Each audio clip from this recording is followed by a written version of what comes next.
are poised to make people's lives better by way of providing physical as well as spiritual food through collaborative community outreach programs. One of such events is the annual cookout organized by the Christ Church International in Columbus. This year, the CCI worked in conjunction with Providence Foundation, a nonprofit organization that caters for the needs of the less privileged.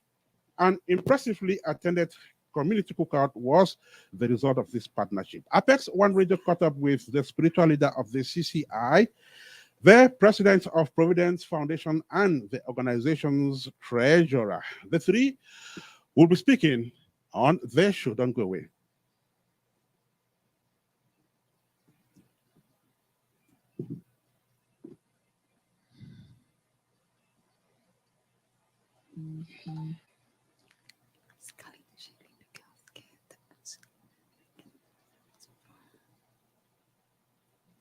When Seka Baptist College Limber girls get together decades after separating from the Victoria campus, it is a lot of fun, most definitely. 2023 seems to have been a bigger and much awaited rencontre for the EXA USA. At the Seka X girls celebrated their alma mater and themselves to the fullest. Reports say it was a huge success. But what did the 2023 come together mean for the future of EXA USA, Seka Baptist College, and the 1993 to 1995 batch? Dr. Eningan Epie went to Seka those years. She comes on radio a fortnight after the Tampa trip to throw more light on this point and more. She will be speaking live from North Carolina. Hello, everybody.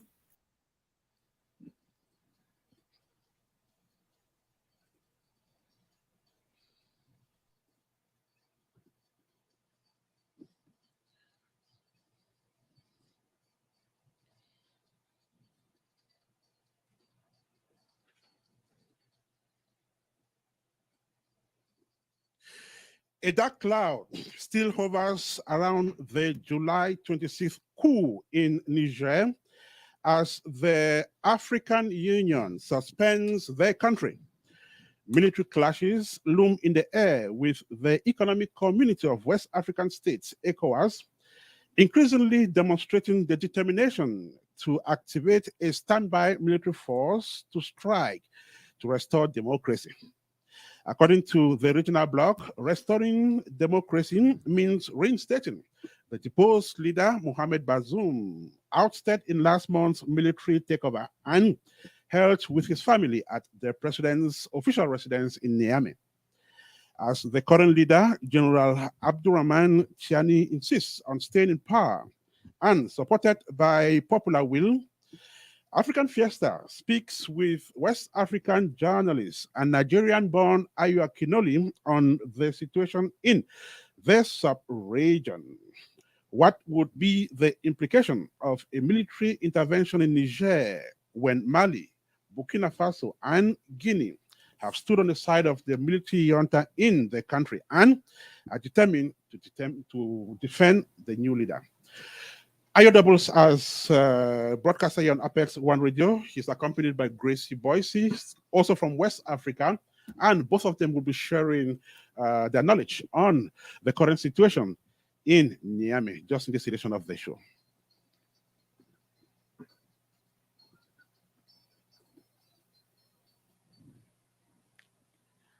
Also on this show, we take you to Sierra Leone, where two of the country's leading seventh artists are celebrating prizes won at the Begin Film Festival in California, USA. So both awards were harvested from the movie Clash of Era, directed by Mary Toure, who will be joining us from Freetown, and actor Zakaria Sise, also a guest on African Fiesta today. and to Wales, where Cameroonian prolific writer Eric Gale Charles talks about the recent London Evening Standard Story competition in which he was judged.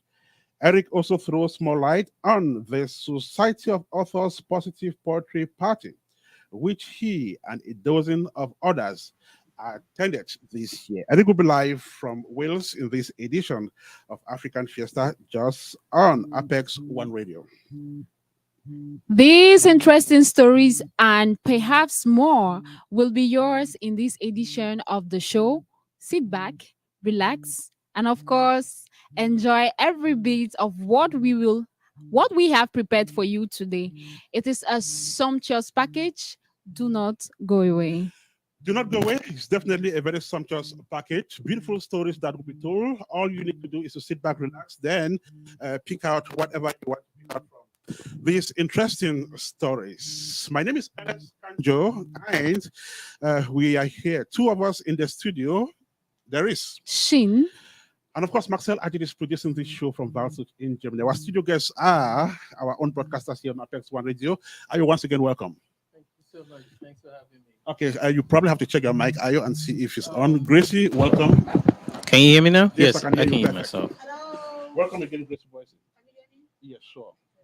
Okay, so our first guest will be speaking from North Carolina and from Maryland, respectively. We have Dr. Njang and Cindy Samandi. They are all ex-students of the Seka Baptist College in Limbe. We call them Sekarites, and they'll be telling us about their convention and about other things, including projects they have, probably for the school back in Victoria. But let's say welcome again to our guest here in the studio, Ayo. Looks like West Africa is definitely not in peace as we speak.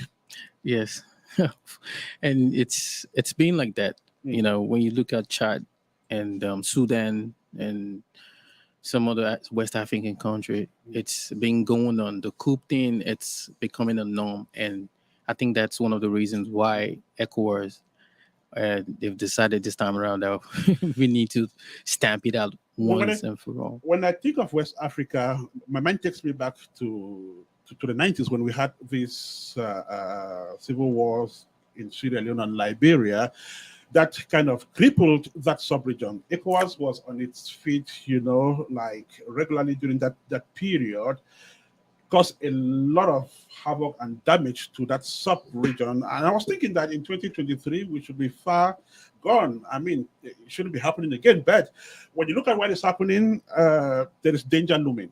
So, of course, there's danger looming, and that's why we are compelling the ECOWAS, headed by President Tinubu, to use more of a diplomatic approach, rather than going in with all force, because any kind of war, engagement over there is going to further destabilize, that region.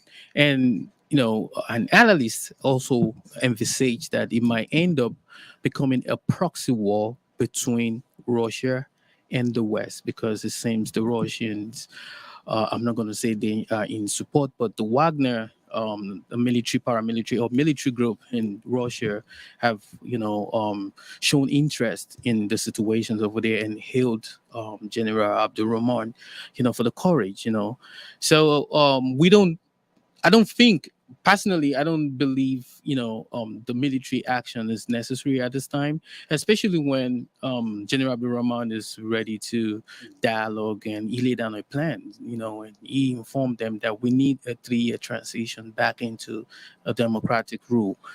We'll come back to that, and we'll talk about that throughout this edition of the program, and we'll do a lot of diagnosis. Gracie Boyce, he mentioned Russia. And we know how powerful Russia is. I mean, it's just scary when you think about what could potentially happen in that sub-region. Are you scared? Yeah, it's very scary. Nigeria itself, we cannot accommodate ourselves. How are we going to accommodate Niger? Because there's going to be crisis. Yes. It's looming. I can see it in the air. well, we are all scared here when we look at what is upcoming. We'll come back to that and do some diagnosis. But I guess it's time for us to bring in our first guest on the show, and we'll be talking about the Seka Baptist College in Victoria. For those of you who went to school in Cameroon, Seka Baptist College is one of those. I mean, in our days, if you were a girl and you did not go to Seka, then you did not go to school. Well, I guess Dr. Njang and Cindy can throw more light on that. They are our first guests today, and from North Carolina and Maryland, respectively. They now join us on the show. Welcome to the show, ladies. Thank you. Hi, Thank you Ernest. so much, Ernest. How are you doing Thank today? you. We are great. We are great. Thank you so much for the honor, for the opportunity to be on African Fiesta. Congratulations to you all on your, I think you said 204th edition. That's amazing. Mhm. That's wonderful. So thank you to your co-host and to you, Ernest, for inviting us today. Thank you so much. So Enes and Sheena right here, and in the next couple of seconds, we'll be engaging our first guests in this beautiful conversation. Now, just before I introduce Cindy and you, Dr. Njang, I ran my mouth by saying that if you were a girl back in our days and you did not go to Seka, then you did not go to school. Did you hear things like that as well? Well, I don't know that I would quite put it that way. I have lots of friends who are lessons and options, so and who also went to several other schools that were just as good. It was certainly an honor to be a Sekaret, to be a student then. If you had asked me that question when I was in Form 1 or 2, I don't know if I would have agreed with you. So at the time, it wasn't exactly something that young students who were 11 and 12 years old were thinking would be valuable or would be revered as when they were adults. But right now, as an adult, it's something that I really am grateful to my parents, mostly because of the sisterhood that we share. My sister Cindy is on the line with us right now, and we can definitely hear what Cindy's thoughts are. But to share your life with several other girls from the tender age of 10 or 11 years old all the way to 17, which we all know are formative years for any child, it really forms a bond that, in my opinion, is lifelong. And that's what I'm so grateful for in this experience. And you, Cindy, what are the things you heard about Seka before finally going there?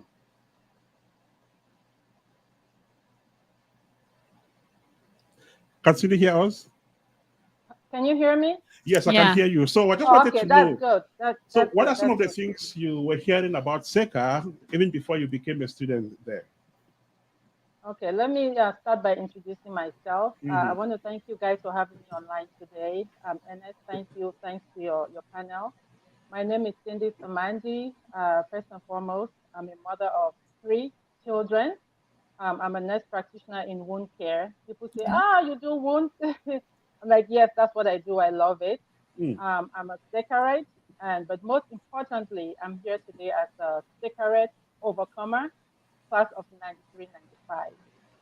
So to answer your question, right, what are the things I heard about Seka before I ever went there? Before I went to Seka, my parents are staunch Baptists, and my mom had always said that I would have a Baptist education. So I had always heard that this was the school where all the well-rounded young ladies came from. And I think they were a little bit partial because they were Baptist. And my mother told me that if I wanted to have top-notch education, I had to go to Seka Baptist College. So when the time came and I wanted to actually go to CPC Valley, and my mom said no. So I had heard that we had all sorts of educational privileges for the girls. We had domestic science. My mom said, if you want to be a good wife and an outstanding young lady, you have to go to Seka because you're going to learn how to cook. You're going to learn how to, you're going to learn how to sew. You know, you could sew, things for your kids and your, anybody in your life. And then most importantly, that Seka girls were smart and outgoing, and that you wanted to learn those social skills when you go and interact with other Sekarets and be in the school for 5 years in dormitory. So those are some of the things I heard. It was very positive. At that point, though, I was not ready to leave my parents and go down to a boarding school. Lords was right there in Bamenda, where I was raised. So I felt, oh, why do I have to go down there? But that was a decision my parents made, and I'm glad they did. I'm benefiting from that today. So and I'm appreciative of that. Of course, that was a great choice they really made.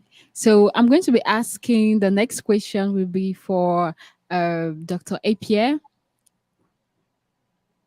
So how was life back at the Victoria campus? What are some of those moments you would always love to remember about the SECA? Well, Shane, thank you for that question. Life was interesting.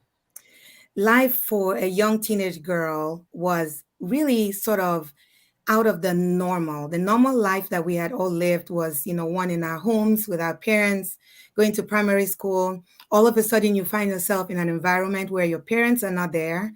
You have to make new friends. You have a strict schedule you have to follow, waking up really early in the morning, having your meals, studying, working really hard, washing your own clothes. So you start immediately to realize that you're on your own. You have to be responsible. You have to start building relationships in order to succeed. You have to study hard. There's a goal to pass GCE O levels, to pass GCE A levels. So your life is now structured in a way that it's in your hands. And so that is a novel thought for a young child of 11 or 12. So for me, that was the impression that I got in those early years. As far as some memorable events, I know that waking up at 5 o'clock in the morning is definitely one of them. Every single day. Till now, that's something that is ingrained in me, to wake up super early in the morning, go and carry water in my bucket, rush and look for a space to take a shower, rush and make up your bed, rush and get into the refectory to have breakfast, climb the hill, which takes about 10 minutes. That is a super workout. And the day just kept on going. But you always could look forward to Saturdays. Everybody looked forward to those. Those were the idyllic days. There was nothing planned except for those who had to work punishments. So their Saturdays were usurped if you had done something wrong and you were on the punishment list. But other than that, it was laying in the sun and just relaxing. Beautiful. So those are memories that are ingrained. We are speaking with Dr. Njang and Cindy. They are all ex-students of the SECA Baptist College in Limbe. We call them SECORETs. And they're just coming back from the 2023 EXA convention. EXA is the ex-students of that school. So EXA USA just had this convention in Tampa, Florida. I'll stay with you, Dr. Njang, to explain how this convention went. Yes, so thank you, Ernest. So the convention is an annual event. It rotates from one city to another. And in this last convention, which, as you mentioned, held in Tampa, it was hosted by a chapter called the Members at Large chapter. So this is not a physical chapter, but it's a chapter for members who live too far from a local chapter. And this was the first time that the Members at Large hosted. So it was really a novel experience. And throughout the planning phase, we talked about how this would be an unconventional convention, because for the first time, we were going to a whole different city where there were no members.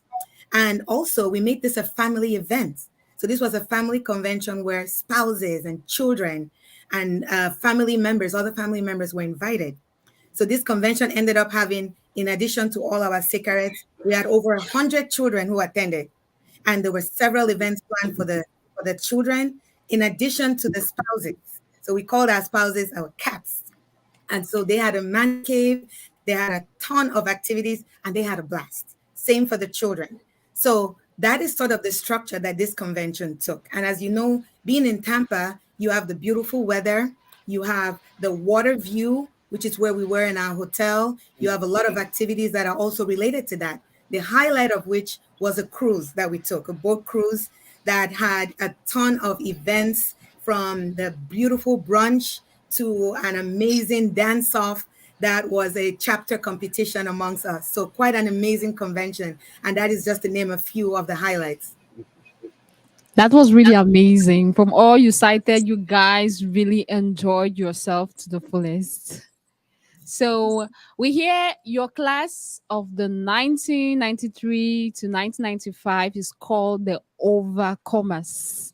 Please tell us more about that peculiar name, the Overcomers. I'll let my senior sister go ahead, Cindy. So I'm going to talk about the Overcomers for a little bit. So the Overcomers are the class of 1993, first cycle, outgoing class of 93, first cycle, and 95, second cycle. The Overcomers started their journey in SECA in 1988, specifically in September of 1988 to be exact, and then went through the 5 years. So this year, 2023, marks our 30th year since we left SECA Baptist College, which is, I think, is an amazing milestone. So we came together and decided that we're going to do a celebration to mark our 30th anniversary during the convention in Tampa. And so we did the first 2 days in Tampa. We did Tuesday and Wednesday. And then on Thursday, we joined the general convention through the week. And it was just an amazing experience. So we had our classmates, we were 18 classmates from around the US and from Cameroon. And we came together and we had a bunch of activities that we did together. We also had projects for the school and projects for our classmates who have lost, classmates we've lost, and who have kids who are in need of our support. So it was just amazing. Keep in mind, some of these ladies had not seen each other since they left SECA. Yeah. So we had a lot of stories to tell. There was a lot of reminiscing, a lot of jubilation. We actually, came up with a new salute, which was to hug each other, scream at the top of our lungs, and jump. So it was we had an amazing time. It was phenomenal. And this was all before the convention. Beautiful. So let me find out from Dr. Njang, what are some of those beautiful stories which you and your classmates were able to recall, 30 years down the road? My sister Cindy will probably do a better job of recalling some of those experiences, but some of the ones that I know come to mind are related to getting in trouble. So as we know, children will always like to push the envelope, see how far they can go, see which rules they can break. So the experience of breaking some of the rules, getting caught, not the most fun part, and going to have to clear grass or clean the gutters, which was a very common punishment. Those we talked about the people who were regularly on those punishment lists.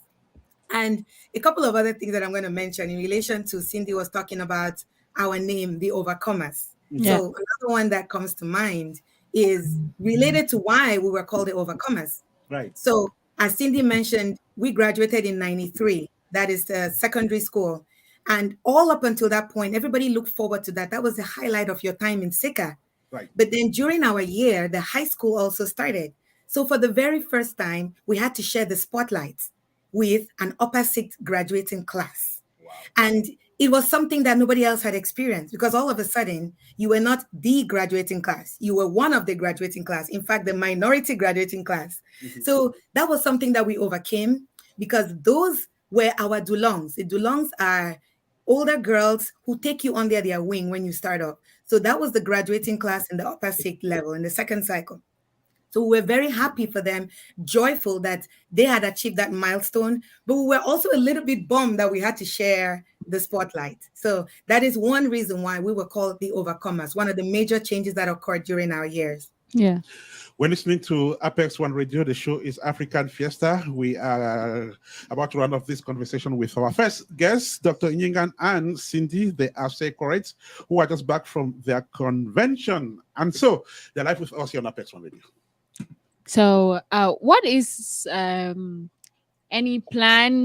onward plan? Are you guys planning to meet more frequently, or do you plan having any projects?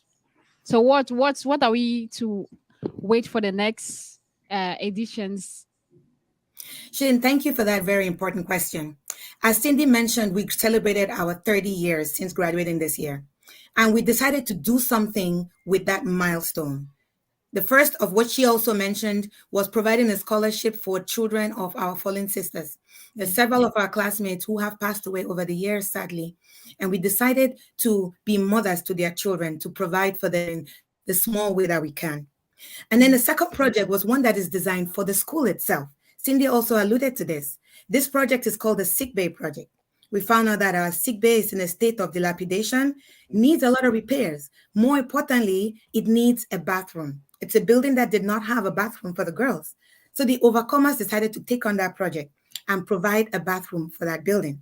The school and the PTA are working on the renovation, but the bathroom is one that is secured for us, one that we have actually already completed fundraising for that particular project. However, the entire project renovation of the sick bay still is in need at this time. And so I really appreciate you asking about that, because this is something that we are really soliciting any sort of help for. We would really appreciate any donors who would like to find out more information about this particular project. Yeah. The purpose of it, again, is to provide a space, a workable, livable space for young girls who are ill. They usually go spend the night in this space. There are nurses there, there are medications, and there are other supplies. So this is a really important space that is necessary for the growing of the children, for their well-being, and for their success in school. So any help that we can get in regards to fostering that project and completing our fundraising, which at this point is about 50% to go, we would very, very much appreciate. There is nothing as noble as contributing towards the development of the community, and they are just providing their own little contribution towards helping the girls back on campus to study in a conducive environment. And so she just mentioned the sick bay of that college, which needs to be, rehabilitated. So if you're out there and listening to this show, then it's time for you to think of what you can do to add your own voice to this project. Cindy, we're going to run off shortly. If there's anybody out there who wants to make a donation or a contribution, how can they reach the Overcomers? They can reach us through my email. My email is csamanji@hotmail.com. Then it's C as in cat, SAMA@hotmail.com. They can also reach in Njang. She has her number on the screen there. Call her, and if you need any more information about the project, we will be glad to explain it and spell it out to you. So we really will appreciate your donation. And Njang has explained how important it is for us for the school, help the school complete this project for the sick girls. Also, I would just like to add, for our fallen classmates who have kids who need our help, we wouldn't mind having some contribution from the public. We have the name Overcomers because we have gone through so much as women, as ladies, as young girls, striving to become model ladies in the society. We face so many challenges. We have classmates who have been imprisoned. We have classmates who have had an early demise. They've left kids who are in need. And we also have a project to help these kids. So we would appreciate any contribution towards that project too. Most importantly, as Njang said, the Sick Bay project too. Perfect. So that's the most important part of this is the project which the Overcomers are, about to execute. Dr. Njang, we'll just have you say your last word, then we'll be bidding bye. Promising to come back to this because it's very important. So any appeal to the general public? I would just echo the appeal of my sister Cindy for the general public, anyone interested, learning about the Secret, learning about the Overcomers, feel free to reach out to us. We love meeting with people. We love discussing our mission, discussing our experiences. We love learning new things. Knowledge is an ongoing process. It's a never-ending process. So we're happy to meet with anybody who would like to learn more and that we can learn from also. And thank you so much, Ernest, Shin, and the rest of the co-hosts for this amazing opportunity being on the show today. Very much appreciated. God bless you all. We want to thank you so much as well for being part of this edition of the show, and we promise to come back to this story. So whenever we come back knocking on your doors, open it for us. Definitely. You All can right. count Thank on me. you. Thank Thank you you. Absolutely. so much. Thank you. Have a nice weekend ahead. Same to you. All right, Thank you. so Same we are to back you. in the studio.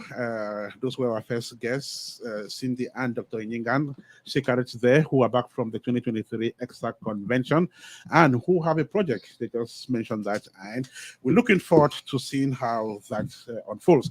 Ayo Akinoli, I was just reading, the news to find out what is actually going on now, and the military junta in Niger has ordered the French ambassador out of the country. That's the latest news. But before that, that same junta has ordered its armed forces to go on the highest alert, citing an increased threat of attack, according to an international document issued by the defense chief. That was yesterday. So all this happening, it means that something is boiling. So there isn't any way that this can be stopped before it happens.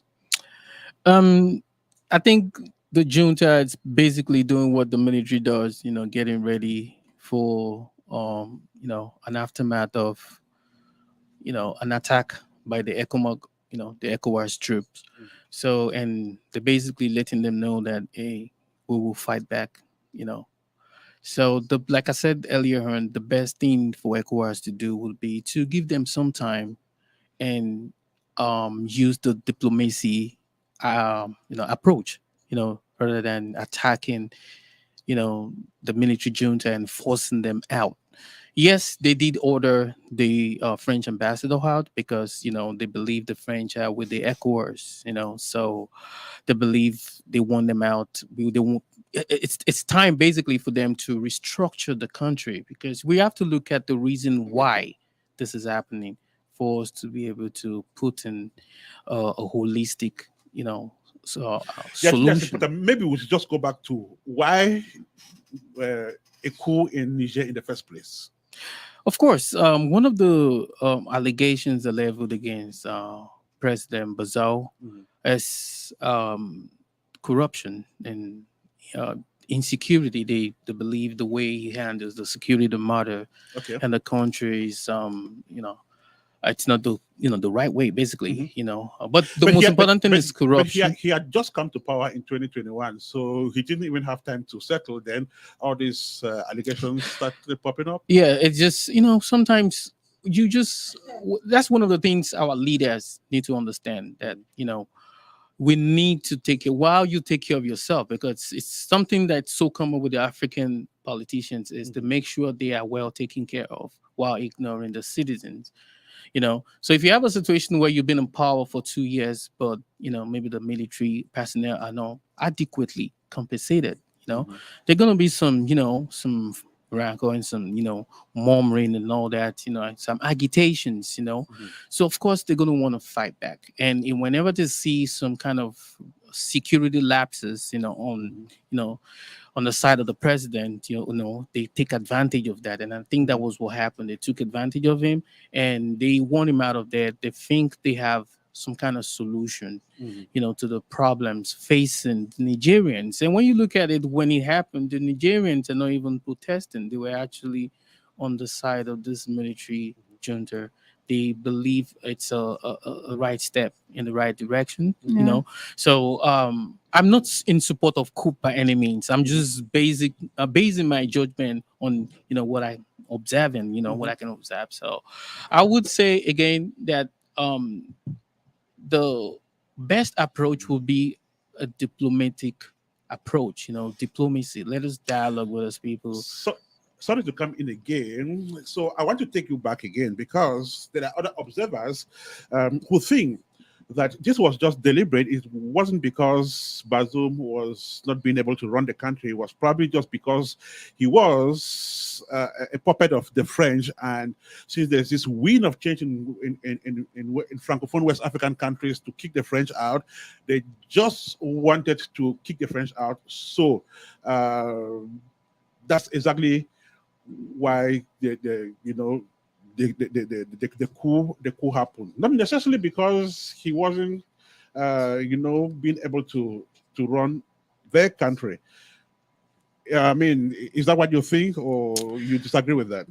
There's so many insinuations, so many insinuations going around. Because soon after that happened, his friends of Mali, Burkina Faso, and Guinea, came in to say, okay, we are going to defend the military junta, which is showing that it was something pre-planned. That's what some observers say, anyway. Yes, one of the allegations and one of the reasons why the military junta removed them was actually because he is of the Arab descent. That's one of the, like I said, one of the insinuations. So there are different insinuations, but one thing is the military junta, they have decided to charge him to court, and they're going to charge him for treason, and they're going to charge him for the way he handles the security. They believe he is not handling the security of the whole nation the way he ought to, to do. So those are some of the insinuations why, they believe, they can do a better job, and they've decided to remove him from there. And they are open up, dialogue, avenues for the ECOWAS. We've had delegates, the last delegate headed by General Abdul Salami.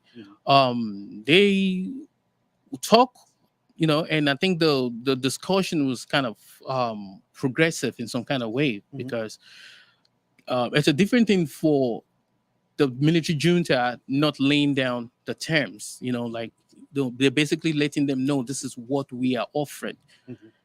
All we need the ECOWAS team to do is to counter offer. Like, we want a 3-year transition, system.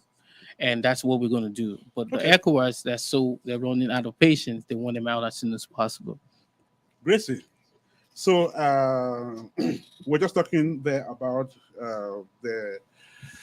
the deposed leader of Niger, who was voted into office in 2021, and at some point, less than 2 years into office, his people think he's not performing, he's not delivering, so the military comes in and kicks him out. So are you of the opinion that if a leader is voted into office and he is not delivering, he should be kicked out, just like the case in Niger?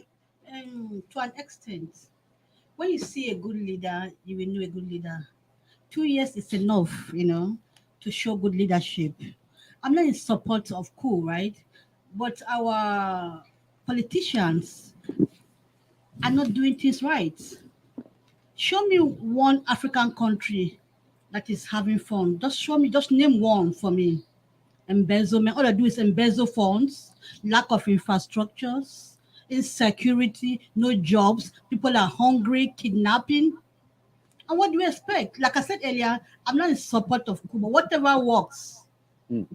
Yes, whatever works. Okay. Enough is enough. All right. The discussion on Niger will definitely continue. Time for us to take a break and move to another topic. And talking about another topic, we have this letter here that was written to Eric Ngalechas.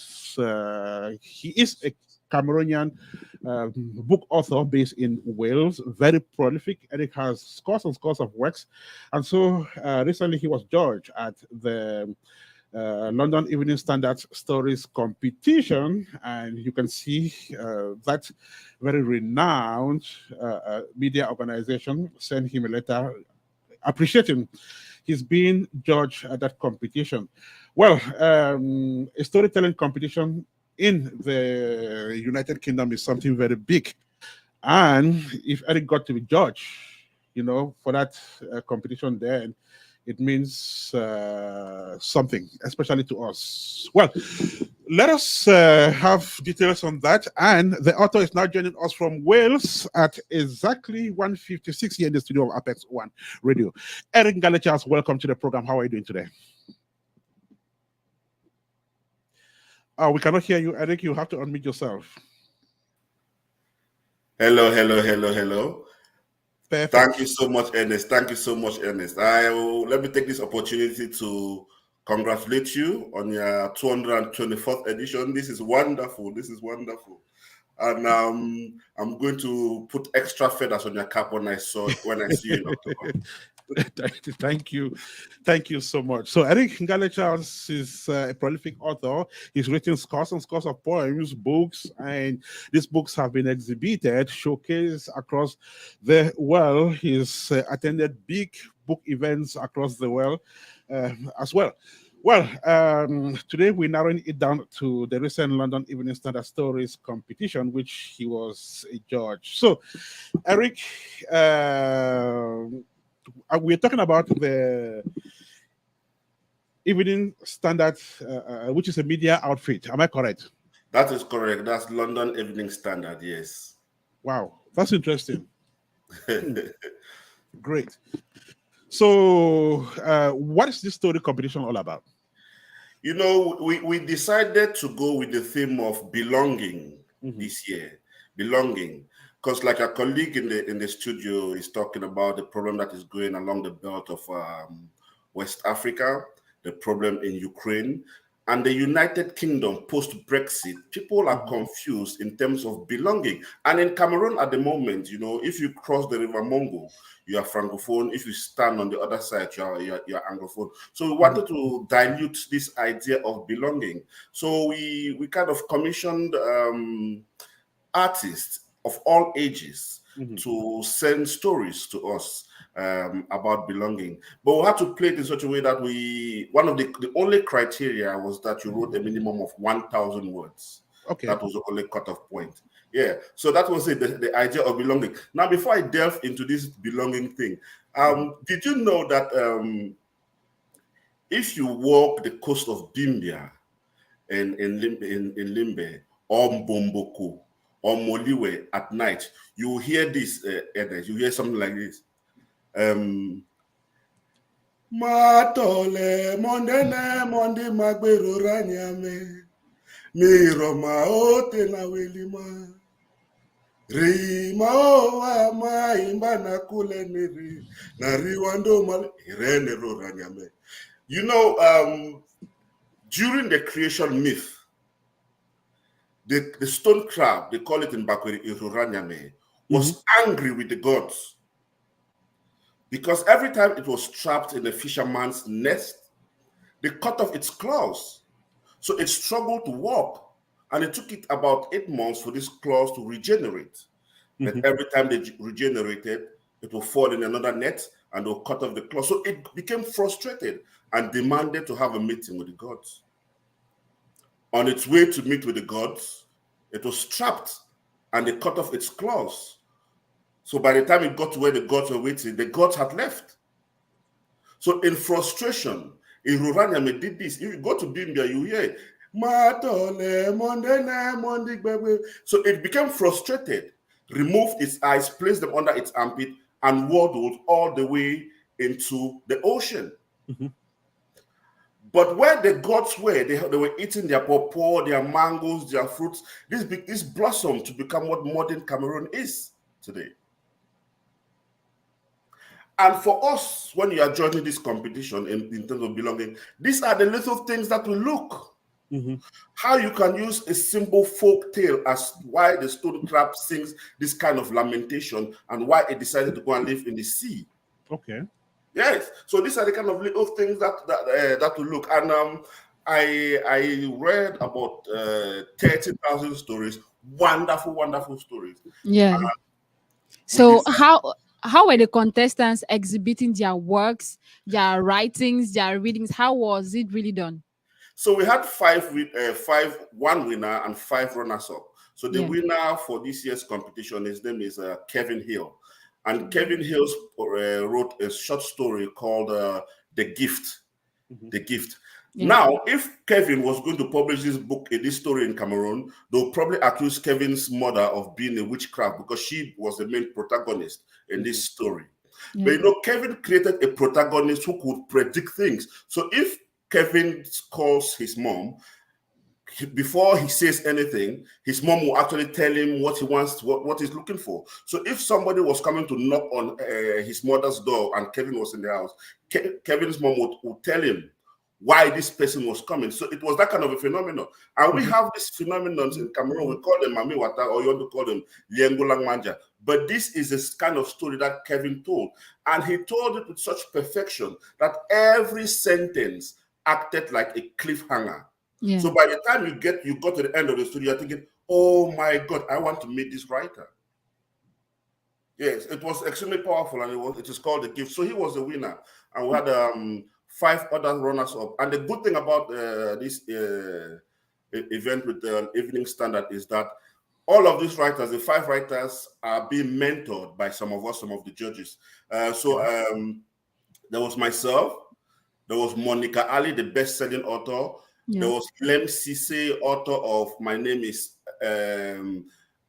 Why, and The Reason Why I Applaud. There was Peterson, the wonderful writer, and I was just so happy to be among this group of people, and we are mentoring these talents and emerging voices. Yeah, so this is it.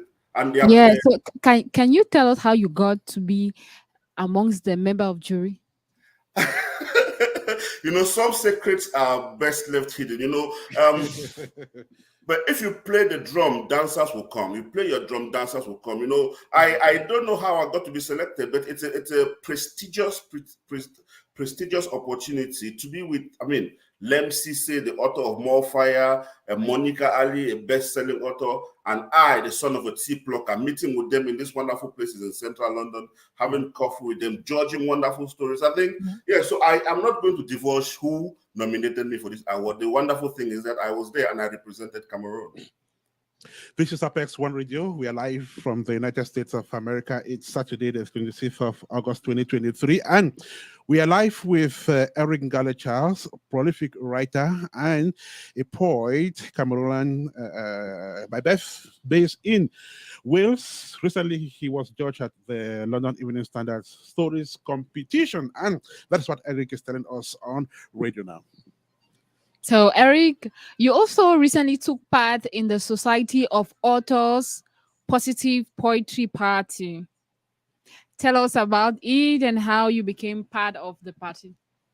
This one is just an unbelievable opportunity because I was with Dr. Sophie Ho, Raymond Antrobus, many other writers. But the Society of Authors, I judged what we call the Eric Grigory Award. Now, Eric, you might say is my mbumbu, but there is no no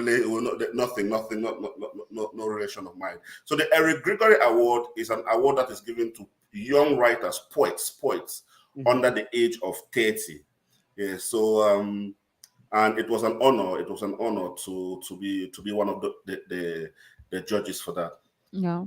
So anyone from any part of the world can take part. Anyone from any part of the world can take part in the Eric Grigory Award. You just have to be under the age of 30 and submit your work, a portfolio. Even if it's been published somewhere or it has not been published, you send it to us and we'll judge it. And the first prize is about 5 million, 7,000 pounds. So I was lucky to be one of the judges in the Eric Grigory Award itself, under the Society of Authors. And it's a wonderful thing because the Society of Authors represents us as writers, but to be appointed as a judge, and it's a 3-year contract. So I'll be a judge in it until 2026. Yeah, that's great. That's wonderful. We have a representative from Cameroon. So can you tell us what are your next projects? Ernest keeps abreast with my activities. I have been so lucky that the bridge building work that I'm doing between Wales and Cameroon has finally been recognized by the Welsh government. So on the 17th of October, the Welsh government commissioned my portrait. It has been drawn by a wonderful artist called Joshua Donku, and it will become a permanent fixture at the National Library of Wales in Aberystwyth. So I am actually looking forward to that. So we'll be inviting people like the renowned journalist Njang there, Mr. Ernest Kanjo, My friend Calvino Walang, his name is on the list for invited guests to be. So I'm looking forward to that. And then now I'm just wrapping up my my evaluative essay, the final bit of my PhD. So those are the two things that are exciting me at the moment. That's wonderful. We're wishing you more courage and more wisdom in all of these achievements that are coming, because for sure you're going to achieve them. Thank So you, how? thank you, Yeah, thank you. yeah, yeah. How can we get to you? How can we contact you? How can we reach your books? In fact, what's your contact? Oh, my, if you can just ngale 78 at hotmail or gmail.com or ngale@hotmail.co.uk, or you can just do a simple Google search and all of these things will be there. But NS has my personal contact. So anything you want in terms of books, you can either get them directly from me, or because we don't like people buying things from Amazon. Don't quote me on that. But yeah, everything is available online. It's all available online. But I mean, this, as a son of a tea plucker from small support, if I can climb this mountain and be where I am now, anyone can do it. Like I said, play your drum and dancers will come. Yeah. Play your drum and dancers will come. Anyone can climb the mountain. And of course, he has climbed that mountain. Eric, want to thank you so much for joining us today. We'll follow up with you on your next event, and we'll definitely be back on radio to talk about it. Thank you for having me. Have a wonderful evening. Or is it afternoon where you are? Do have a fantastic one as well in Wales. This is Apex One Radio. This is Fiesta, the 204th edition of the show. Is a co-presentation of Shin. And of course, Ernest Kanjo Maxwell is producing the show from Varsut in Switzerland. Ayo, back to you. Yes. So I want us to go back to the news. Remember, I said a while ago that the current military junta has ordered the French ambassador to Niger to leave within the next 48 hours. So as we speak, he has very few hours to be out of the country. So, and we've seen this in Mali and other West African countries. So when an ambassador is asked to leave, what does that mean in diplomacy? What does that mean in politics? Is that a red flag? Definitely. It's just an indication that France, their agenda does not align with the agenda of the junta at the moment. Okay. So they have ordered the ambassador to leave because we don't share the same interests at the moment. Okay. Like I said, the French with the West, America, the UK, and they are basically not in support of that. They want a democratic dispensation, installed, back in Niger, and the juntas are not having that. They basically want to fix their country and fix these things once and for all. So like I said, with the ECOWAS delegations, they have proposed a 3-year transition plan, and ECOWAS is not in support of that. The same thing with the West, especially France and the US. They have basically advised ECOWAS to do whatever they can do to make sure that a democratic dispensation is back in Niger. Grace, do you think asking an ambassador to leave is the best solution? Why can't they just stay there and they see how they can fix it? No, because they're scared. It's insecurity, Anything can happen. The place is not safe. And how we live. Yes, Shin? Yeah. So I'm going to ask this question. Niger's junta has ordered French. You just answered that. So thousands of men came to the stadium of Niamey, right? Yeah. So thousands of men came to the stadium of Niamey to register for a volunteer force in case of invasion. So is war looming, or what explains this mass mobilization of men ready to fight? I mean, it's the ECOWAS is basically drumming a war, music. Basically, they're basically threatening to invade. So of course, the junta have to get ready in case of an aftermath of full-blown war. And of course, I want you to understand this. Like I said earlier on, the Nigerians are aware of the situations, and I think some of them, majority of them, let me put it that way, appreciate the fact that the junta have stepped forward to fix that nation once and for all. It's like a fight against the elite. You know, so with the military in place, the civilians that are, you know, thinking the same way are ready to align with the military to make sure that, you know, nobody is able to derail this course. You know, But take note, Ayo, that we're talking about a situation of illegality because there's a legal government that was put in place. It may be legitimate because the people are in support of That's right. of the takeover. But there's legality. There's also legality in it. It is illegal. It is illegal. The people may like it, but we're talking about legality. So how do you breach this? it is illegal. I mean, when we talk about democracy, though, when we define democracy, the democracy is the government of the people, by the people, and for the people, right? And when we have a government that refused to be for the people, and you see the people, what's going to happen? They're going to kick against the government. But the thing is that there is a way to kick that government out, and according to democracy, it's through the ballot.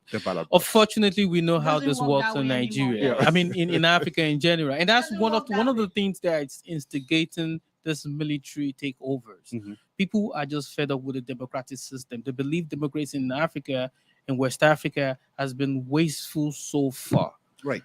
So it's just a way of protest. Like these guys, even when you look at the military personnel, they are underpaid. An average military personnel in Nigeria, the lowest rank, the lieutenant, they made less than $100 a month, about 40,000 naira. That's nothing, you know. So it's like it's frustration. It's, you know, we have to do the right thing. The leaders should look within. I think it's the right time for ECOWAS rather than staging or drumming this war and, you know, just envisaging this military invasion. I think it's high time they sat and analyzed the root cause of this problem. That's the only way we can have a holistic and a finalized solution, you know, to this problem. It's a problem. Grace, you wanted to add something? Yeah, because the masses are kind of stranded. There's nothing they can do about it. You know what I mean? If the elected governors and presidents are not doing right, what can the masses do? They can't do nothing. And when you vote, most of the time, it's suppressed. The vote is suppressed. They feel suppressed. They don't know how to go about it. So I think the military, like I said, I'm not in support of the coup. They're kind of to help the situations. You know, our leaders are evil. I'm going to say it. I'm not in support of military coup. I'm going to tell you that right away. Sometimes the only way.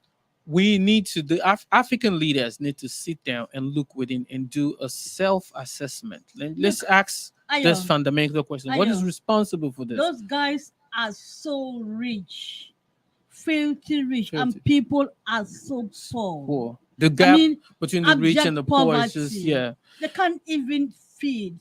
I don't But take note, we're going to bring in the responsibility of the Western powers into this as well, because if you look at it critically, this whole thing is, I mean, there's somebody behind the curtains, you know, fanning the flames of all of what is going on. And to an extent, some of these leaders whom we criticize have their hands really, really tight. We'll come back to that. This is Apex One Radio. We are live from the United States of America. Our next guest will be speaking live from Freetown. We have Mary Grace Toure and Zachariah Leod Sisse, film director and actor respectively, and they are happy winners of 2 prizes, one at the Begin Film Festival in California, USA, that was last week, and they will be on radio to talk about that. They are our next guests in this edition of the show, co-hosted by Ernest Kanjo and Chin, with Maxwell producing. Our studio guests are Ayo Akinole and Gracie Boise, journalists from West Africa who are diagnosing the current issue in Niger with us right here in the studio. Thank you so much. If you are just joining us on Facebook, time for us to give a shout out to some of the people who've been following up us since the start of this show. Thank you so much, Isabel Atem. Special thanks to you, Mpe Njang. Promise Akante is in Yaoundé, Cameroon. Promise, thank you so much. Thank you so much. Just like you Foundation, Dr. Lizzie Bronte, who is the founder of Just Like You, and Rebecca, Allah, thank you so much for joining us on the show as well. Samuel Safor is the spiritual leader of the church, the Christ Church International. We'll be listening to him as well in the course of this edition of African Fiesta on Apex One Radio. Ejuna Gazi, thank you so much. That's the president of the Providence Foundation. All right, we'll be coming back to that, but time for us to talk the movies. And we're going back to West Africa, not to discuss politics this time, but to discuss something softer, culture and movies. From Freetown, the capital of Sierra Leone, Mary Touré and Zachariah Lloyd Sisi now join us on the show. Welcome on board, gentlelady and gentlemen. Hey, Thank hi, you. Thank you Ernest and for having us. Sheen. Yeah, you're How are you guys welcome. doing? How Thank you is so much, Freetown this? Apex Radio. Thank you. Thank you so much for joining us. How is Freetown this Saturday evening? Okay, so basically, I am not in Freetown. I am in the northern province of Sierra Leone. I'm currently shooting a film that Okay. Oh, addresses that's climate interesting. change. So yeah. Yeah. Oh, perfect. Oh, that's great.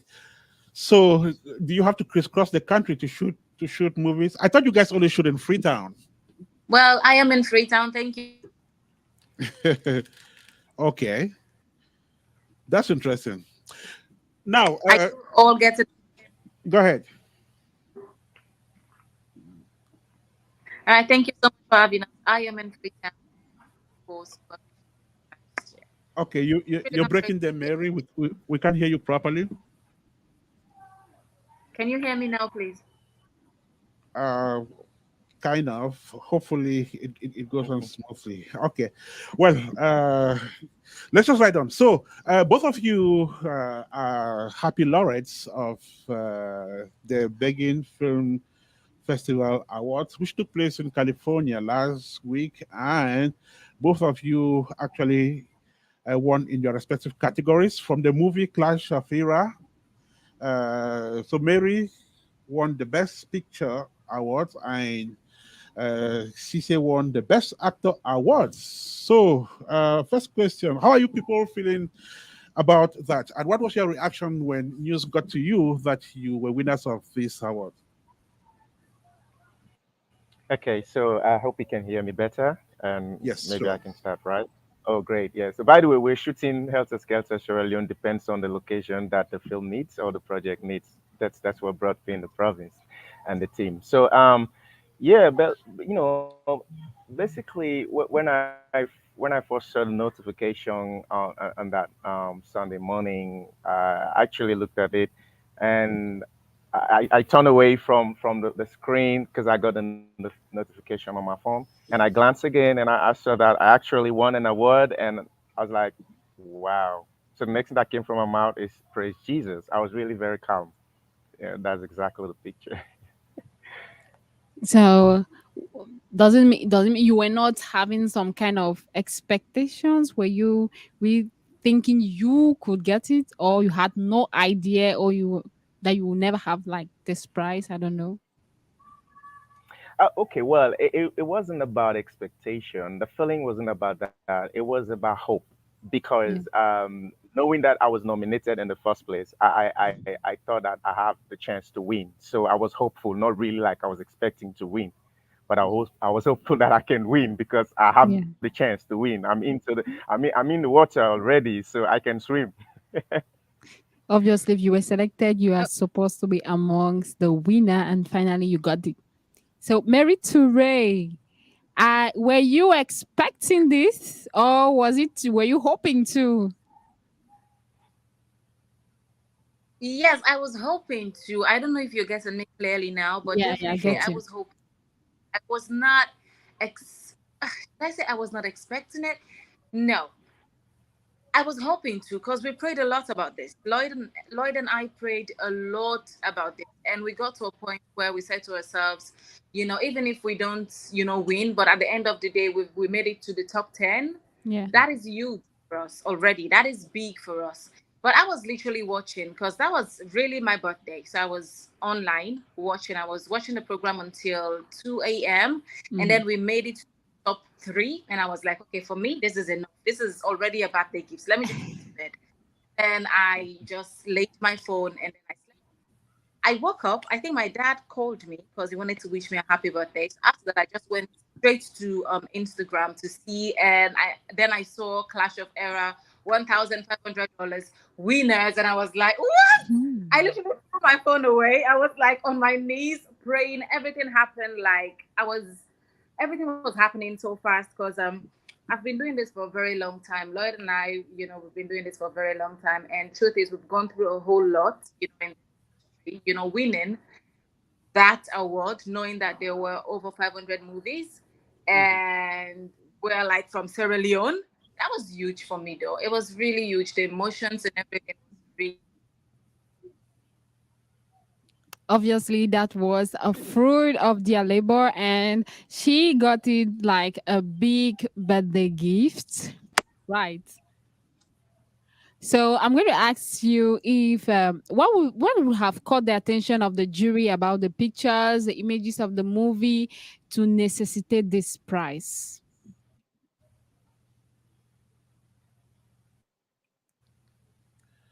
We don't get you clearly, Mary. So I will quickly turn the question to Lloyd. Okay, Okay. apparently we Well, cannot get yeah. Mary. So Lloyd, she wanted to know what you think would have caught the attention of the jury to have you guys win in your respective categories. No, well, I always say to myself, the work that I do, I can determine it, I can control it, but the result is not in my control. It's in God's Right. Mhm. control or some people. So, but what we did is to be able to put a good team together and able to make Mhm. something because we always have this thing in mind that our country is small, our country have a small market, our country is not known out there, and the only thing that I think Sierra Leone is known for is civil war, Ebola, and poverty. So Yeah. before we did this thing, before the idea came, we said, like, what can we do using film to actually let people begin to understand that, Mhm. creatively, culturally, we have something that people can know Sierra Leone for. So I think Right. with this kind of mindset, putting the right thing together, we're able to do something that is, in the end, pays off. Okay.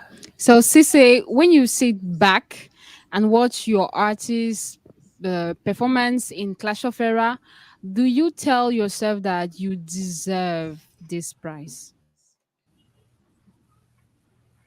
Okay, so with God, everything is possible. But you see, like I said, I was hopeful, and I think it's one of the job that I did that when actually I was performing, I didn't feel like I was performing. I felt like I was just doing things, Mhm. like we're doing now. I'm not acting. I'm not being directed. I'm just doing things because it Just naturally being comes real. my way as a human being to do it. So Mhm. Yeah. yeah, so when I was playing the role, that's how I felt. So and after that, when you're watching yourself and this is the feeling that you had when you're doing the job, and you know that you did a great thing, obviously. So I begin to feel like this thing can take me to places. But like I said, the result wasn't depend on me because I cannot control it. But I knew I did a good job because I wasn't feeling like I was Yeah. acting. So and that was what's important for me as a professional actor, to be able to play Mhm. characters and you feel like you're the character. So I think that's how contributed. But I wasn't really expecting like I'm gonna be the winner because I believe there were other people there. They too could be winners. So Mhm. So, actually, if you got the prize, means you deserved it. So, Sise, tell us indeed. about your journey in movie acting briefly. Briefly. Okay. So basically, I started filmmaking back in 2006 as a writer, and in 2009 I started writing my professional script and as a director as well. So there's a long journey to say, but I only started acting back in 2016 when I was a director and I wanted somebody to play a role in one of my movies, and the person wasn't available, and I had no choice but to play the role because directing the actors, and they said, "Director, come on, you can play the role. You've been showing us some moves and things like that. Why can't you do it?" And I said, "Okay, let me try." So after that Okay. first movie in 2015, when I saw myself again on the bench when we were editing, and I saw my performance, and I said, "Wow, I can really act." That's where it all started. Mhm. Wow, that's great. So actually, it was not like you were planned or you had programmed to start acting. Mm, Okay. So yeah, Mary, exactly. what was your experience working with Cisse in Clash of Era? And was it the first time you both were working together? Unfortunately, we cannot hear you, Mary. I don't know what the problem is. Maybe you try to fix your sound again, and let's find out from Zach. Sisi. So, Sisi, tell us, what was your experience working with Mary as your director? And I mean, it was awesome. In the first place, as a small country here, you hardly see female taking the lead creatively. Mhm. Maybe they can act. You can see a lot of female want to be actress, but taking the lead or being behind the camera, it's not common in my country. And one thing I've always believed in my life, as a person who is raised by one parent, strong woman who is illiterate, the power she had. I was thinking like if she had opportunities, like she was educated, she had all the things, she could have made us even live a better life than we actually lived. Although she managed to make us cross the line of poverty single-handedly. So I always have this thing in me that women needs to be in charge in some way, not because of gender equality, but because they're human being. If they can do it, let them do it. So working with Mary, I said, in fact, when we started the project, we were looking for a director, and I said, Mary, you can direct this because you've got ideas, you know how to deal with people, you know how to, you are creative, you know what you want. And then so we deliberate on that, and she accepted it. And working together with Mary, I didn't feel like I was working with a woman. I just felt like I was working with a professional who knows what she's doing, helping me with my performance, even though she was an actor as well and one of the lead, but she was also keen in my performance and what she really wants. She was really demanding, but she can ask in a very kind way. So it was really a good collaboration with her, and I hope that every other Sierra Leonean woman who wishes to be a director can, really come up and start practicing this field in filmmaking. Mhm. Okay. So thank you. That's a really a great experience you both have. So it's Mary with us now. I want to ask Mary, to whom Get do me you now? yeah, yeah. So to whom do you dedicate this award? All right, okay. So I firstly wanna all right, I'll say God, of course, Lloyd, my family, to all my fans out there who have been supporting me. I guess you asked about um how was it for me directing this movie. It was divine because Lloyd actually saw everything in me. He was like, Mary, you can do this. I just believe that you can do it. And I want to say thanks to him for allowing me, doing that for him. And he actually emerged as the winner, as in best actor. That was huge for me, as in directing Lloyd, and he came first. He won the award. Big for me. It's still very big for me. I'm still sinking in into everything that happened, on the 20th of August. But yeah, I want to dedicate this award to God Almighty who made it possible for us, and of course to my family, to you, Lloyd. Thank you so much, because when I called upon you that we should do this, you were like, yes, let's do it. Oh, You know, we went through hell and back for us to do it. So thank you. thank you so much. I am literally dedicating this award to you. And I know it's ours, but I'm giving it to you because you deserve it. And of course, to all my fans out there, Oh my God, thank you. Martin, Mr. Martin, Samuel, who actually put all of this together. This is something huge for Africa. It's huge. I told him the other day that this is going to be very big for Africa, because what happened is a few days ago I saw the other projects, the other movies that made it to the top 10.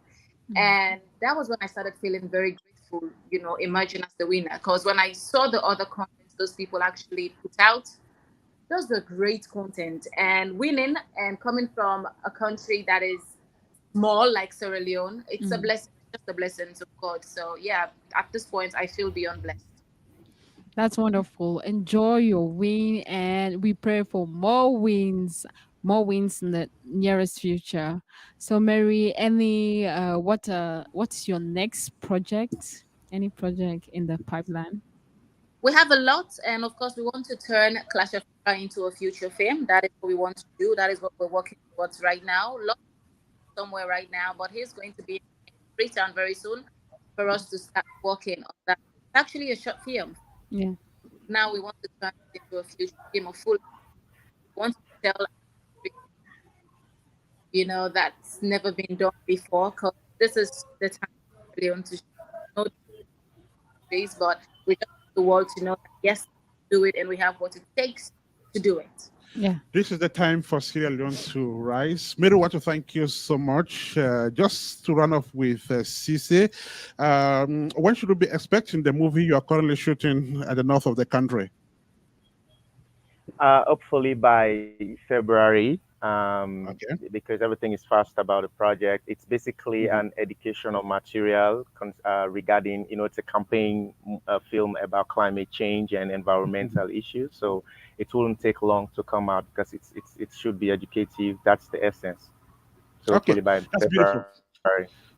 So just before you go away, what are your contacts? Sorry. Yeah, so what are your contacts? If someone wants to contact you, Lloyd, Okay, our you have contact. Oh, okay. Okay. Well, yeah, I can just share my email. It's Okay. lloydzakis@gmail.com. LLOYDS@gmail.com. So you can reach out anytime. And, so like Mary said, we're about to take the next level for Clash of Era. And if you can see the appreciation of Sierra Leonean for this award, it's all over the place right now. Every TV, every radio, every, blog Right. site is talking about it. That's amazing. And thank you for having us, Mhm. Apex Radio. And congratulations on your 204th edition of the African Fiesta. Keep going. God bless you. Thank you. Thank you so much. So, Mary, is this movie available already? Clash of Era. Yes, I Okay. think I sent you. You can watch it on the Begin Film website. Okay. If you go to Begin Films right now, you'll be able to see Clash of Era and of course all the movies that made it into the top 10. Mhm. You'll be able to see those films. But definitely we're working on it, and very soon, by God's grace, you would get to see Clash of Era as a full-length film, and it would be something that would blow your mind away. Sure. Congratulations, Mary and Lloyd, on this great achievement. We wish you all the best, and we'll definitely be back with you on this platform not too long from now. Thank you Thank so you. much for Congrats. having us. Thank you. All Thanks for right. having us. Perfect. Do have a fantastic rest of the day. We're speaking there to Sierra Leonean filmmakers, Mary and Lloyd, who are happy with us of the 2023 Begging Film Festival Awards in California. So, Ayo, we're talking about West Africa that is so rich in culture. This is Nigeria with the second biggest film industry in the world. This is Nigeria leading the world in music. We're talking about a sub-region so rich in culture. We have Ivory Coast and Ghana, which are the biggest cocoa exporters in the world. We have Nigeria, which is one of the biggest economies on the continent, with the biggest black population in the world. A continent, a sub-region so rich in everything, yet political instability still looming around. What's going on? What is wrong with West Africa? Um, Our uh, leaders. Sorry, it's not my question, but I don't think it's only poor leadership. Do you think all of this is because yeah, leadership. It's it doesn't one. boil down It's to a fundamental problem yes. in okay? Africa. We make laws, and laws must be enforced. Who makes the laws, and who ensure that the laws are enforced? Yes. The people got to be oriented. But you can only orientate successfully educated people. Actually, the more educated you are, the more trainable you are. So that's why when you go anywhere to seek employment, they want to ensure that you're well educated in the field. So that's the problem, leadership, and that's why the military junta is so popular in that region, because people get fed up. And when they get fed up, they tend to take laws into their hands. And when they see a weakness or like a crack, they take advantage. So there was a security lapse, and they saw that and they took advantage of it, and they want to remain in power. They just believe we can do better, and let's see what we can do. In 3 years, we're going to lay down these guidelines, and in 3 years, we're going to transition into a democratic dispensation. Now, I'm not going to believe that that's going to happen that way, but at the same time, it might. It's all about the genuine love for the country. And when you look at it, the Nigerians, like I said, are in support of us. So it's left in the hands of the Nigerians to determine their destiny. They are the only ones that can determine their destiny, because their destiny lies in their hands. So I think they're basically grabbing the bull by the horn. And you know what? We got to fix it. And we got to fix it now. This is like the 200 times, that we've had this kind of situation in Africa, a coup. This is not the first time. This is not the second time. It's more than 200 times that this scenario have played up. I'm tempted and so itchy to ask this question, Ayo. We're talking about a leader who comes to power and is deposed in something like maybe 18 months, which is even less than 2 years. We're talking about leaders of that sub-region who do not even stay in power for long, yet they get kicked out. But we have other countries with leaders who've been there for 4 decades, 40 years and above, yet we don't have coup in these countries. So how different is West Africa? What is the West African mindset? Is it that they just don't have room for leaders who cannot deliver? Yes, I mean, when you look at poverty, rates in those regions, it's pretty high. Illiteracy is high, insurgency. So there's so many things that instigate, behaviors like this. So when people just go against the status quo, to put it that way, and like, oh, you know what, we're going to take laws into our hands, and we're going to put in place a government of our choice, since the democratic, process has failed, and it has failed so many times. We're looking at a scenario in Nigeria where the majority of Nigerians believe the present president does not reflect the will of the people, and when we have situations like that going on, and it's not being checked, it's going to result to anarchy. It's going to result to situations like this. And that's why I'm like, the best solution to this is to look at the root cause, and we provide, a last longing solution, a holistic approach towards this problem, and we solve it once and for all. One thing I know is leadership as one of our problems. USA, France, Russia, they have some of the best high-tech, most experienced militaries in the world, but you'll never see that. The military would never topple a democratic elected government, because the military, they know their roles, they're well educated, well compensated, so everybody understands, understands their role, and and the citizens, democracy thrives better in the West, unlike in Africa. I think that's what we need to analyze. We need to look at democracy itself. Is this something that we want to continue to practice, or is this something that we need to analyze and maybe fix some loopholes? Because when you look at it, the politicians take a lot of opportunities to encourage, to enrich themselves and their family when they get into power, without fixing, what, they are meant to fix, There are social problems. Yeah, I couldn't help laughing, because when you talk about the democracy as being something we need to rethink if we are ready for it, I'm tempted to laugh, because we're talking about elections have been going on in Africa for more than 40 years today. Yet in 2023, we still seem not to be ready for the so-called democracy.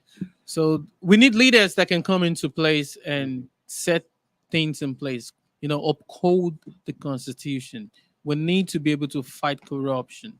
We need to understand what democracy is all about and practice democracy. Look at what is going on in the USA. Former President Trump, he was charged to court because he went against the constitution, and nobody, they never downplayed it or let him off the hook because he's a celebrity or is a personality or former president. They made sure they went after him, they're going to try him, and they have built up the evidences against him.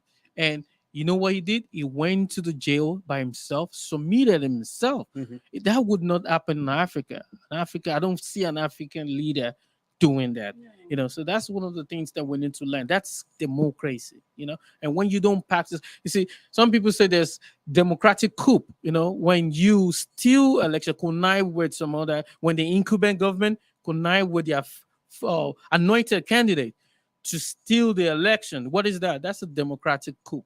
And that's so common in Africa. And when people see that, they lose hope, they lose faith in the government, and they want to do everything to topple it, to make sure the will of the people, is installed. So I would suggest that ECOWAS, just give them let's try the diplomatic approach. Let's talk it out, give them some time, and let's see what can happen. And the people, let us watch the reaction of the people. I don't think the people are intimidated of the junta. I don't think so. I don't think that's why they have not trooped out to the streets yet to protest. I don't think that's what the problem is. I think they're partially maybe in support of what's going on, and they want to see. They are excited about it, and anticipating a better future. Let's see what's going to happen. I would advise ECOWAS, just to yeah. So generally, what is the role of ECOWAS? The role of ECOWAS is to basically make sure democracy, it's encouraged, to make sure the welfare of African nations are catered to.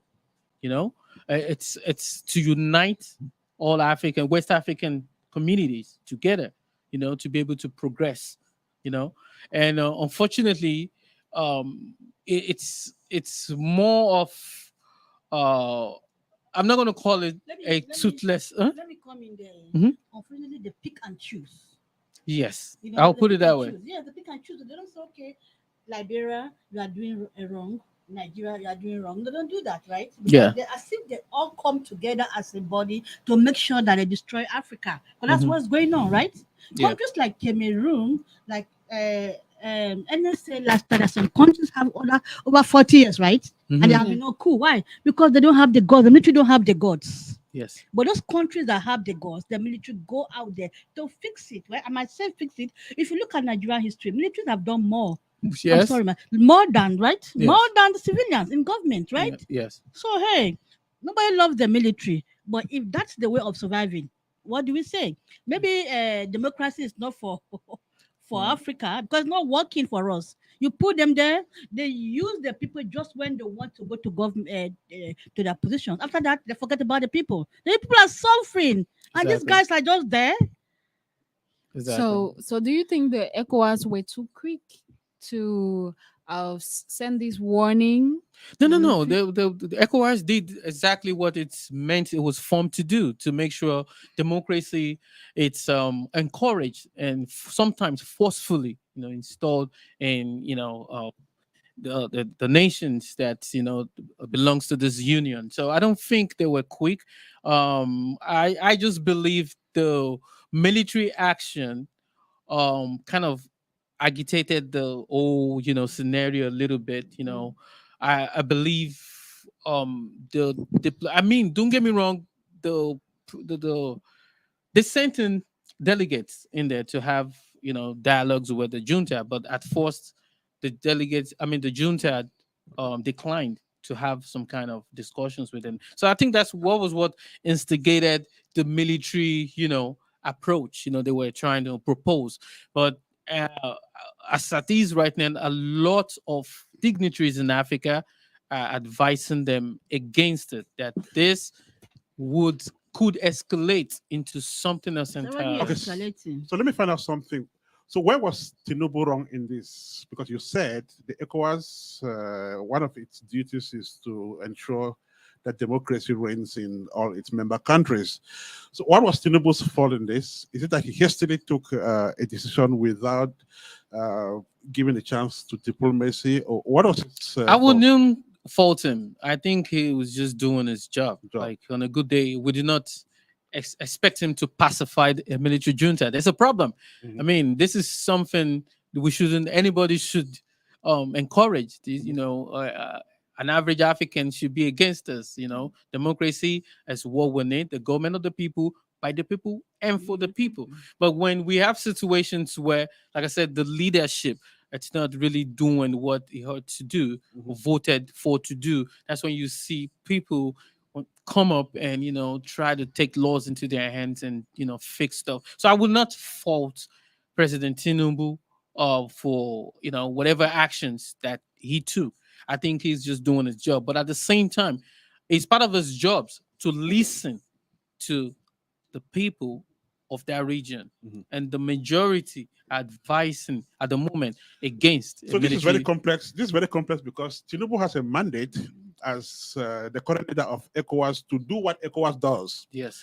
Now, his parliament may be against it, his people may be against it, but he's sitting on a seat and he has to play the role of that seat.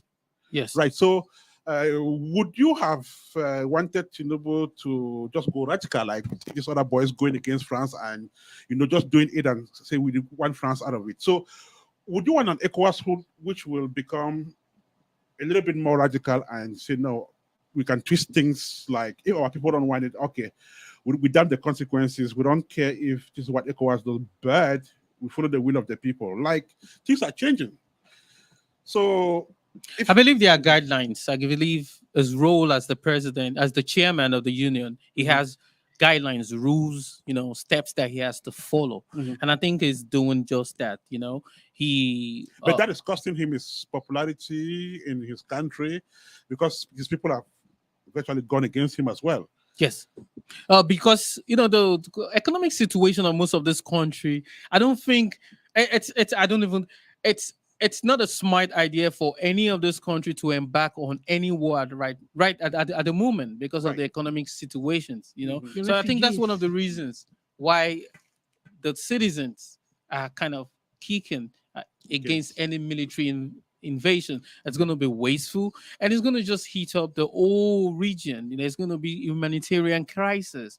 And now when this starts, the refugees coming from Nigeria is so close. It's going to spill into Nigeria. And this is a war that would not end anytime soon because there are interests. The West are interested.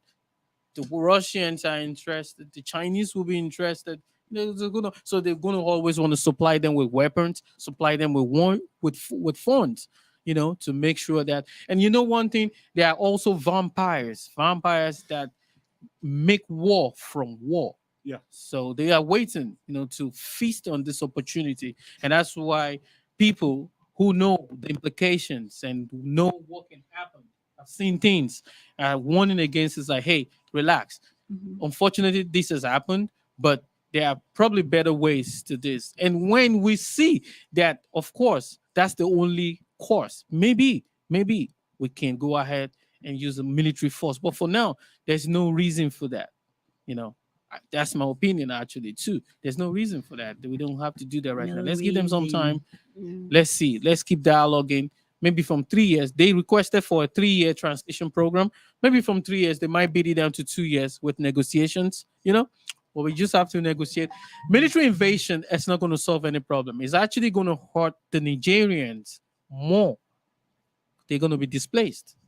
Poverty rate in that country is something else entirely. And now when you know, hard war to the to the situation, it's something else. And now we have Chad and some neighboring countries that are already, you know, insurgency as a problem in those in those regions. So they're going to take advantage of this situation. And Nigeria is relatively peaceful.